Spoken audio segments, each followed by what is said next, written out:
Hi, welcome to another FAQ Monday. I'm your host, Fluff. If you have a question, feel free to leave them on down below in the comments or going over to my Ask FM account thing, and maybe we'll get you squared away, or maybe we won't. But either way, I am jacked up on coffee, and we should get some questions. Too much coffee. I've had too much coffee. There's my limit. First question. What is one piece of gear you just really wanted to like but couldn't because you couldn't get the right sound out of it, etc.? Honestly, I would have to say the Randall Thrasher. When I went to NAMM in 2013 and tried out the prototype hand-built Mike Fortin-made Randall Thrasher, it was one of the best amps I've ever plugged into in my entire life. And fast forward a year when I got the production Thrasher, and the production process neutered that amp. And this is no secret, I'm not talking smack or anything, but the production version of the Thrasher was vastly different than the version that we all tried and loved at NAMM. And that is kind of what happens when you scale up a large production process like that. That's a risk you do take, and it happened, unfortunately, with the Randall Thrasher. It still sounded good, it was a very narrow margin of what it could do or what you wanted it to do and what it could achieve. And it was disappointing. You know, it is what it is. But yeah, I would say the Randall Thrasher, looking back, is the one amp or the one thing that I was most disappointed with, because the prototype was just, it was so damn good. You mentioned that Vicoustic treated your room. How much did the whole thing cost, if you don't mind me asking? So originally, when I was at my old place, I had signed an endorsement deal with Vicoustic USA, and they basically treated my room for free, but I couldn't put up any other treatment, and I had to make a standalone video, and I had to keep up the treatment for a 2 years minimum. That was the deal. And I said, yeah, sure, I don't have any plans on changing it out for something else or something like that. But all said and told, it would have cost me, all of this sound treatment would have cost me about $6,000. $6,000 is a lot of money for sound treatment, and hence the appeal of getting it for free and just agreeing to not change it for 2 years. That was a huge deal, and that was actually a huge leap forward for me sonically in mixing and accurately hearing stuff. I don't think I would have ever been able to mix with, you know, the room treatment that I had previous to that, which was just a standard production kit. And I happened just to hang them on the walls, and it kind of worked okay.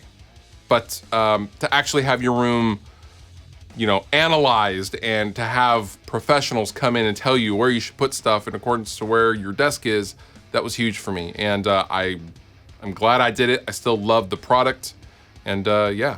I'm glad I have them in my new room. What do you prefer using a trackball instead of a mouse? What particular type would you recommend? So I first got turned on to the trackball by going and traveling to a lot of different studios. And because of the console form factor, you don't always have a lot of room for a mouse. And a trackball solves that problem, but it's also more ergonomic. And when you're mixing for hours and hours and doing this, that can really make your wrist sore. A trackball, once you learn it, is much faster than a mouse. Also, when I go to another studio now, I can easily start using the trackball. The studio standard the world over is the Kensington trackball. It's like $75, and it's just awesome. And you can program the 4 buttons to do different things depending on, you know, the application you're using, etc., etc. There's lots of customizable options, but I use the regular wired Kensington trackball. I'll link down below in the description to my Amazon Associates account if you so happen to check it out. There's a wireless version as well. I liked that version. There was a little bit of lag. I like the old school wireless wired version more, but once you learn it, it's super, super fast, and it's just comfortable, man. You mentioned Fat Records in your last Q&A, but didn't say any NOFX albums influenced you. Do you like NOFX and Fat Mike? You know what? Honestly, some of their songs are pretty good, but I was never, ever a huge NOFX fan, honestly. I was always a Bad Religion guy, and NOFX, they overdid it for me in my youthful, serious, gotta be fast, gotta be loud, gotta be super punk rock. And then there was NOFX and, you know, bands like the Vandals talking about and making jokes about things that I found to be really immature and dumb, which is kind of the irony that NOFX is. I mean, they have, you know, they take huge political stances, and they are actually a very political band, and I just didn't realize, I just wasn't willing to see that when I was a young person. Go figure. Now I appreciate them for what they are, and I appreciate all of the activism they've been a part of over the last several decades.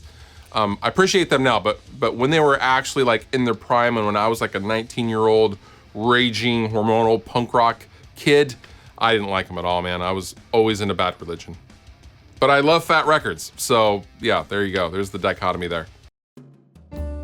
And now, Fluff reads a tweet. I stayed in a hotel last night whose bed I think was made of granite, possibly rock, not sure. That bed sucked.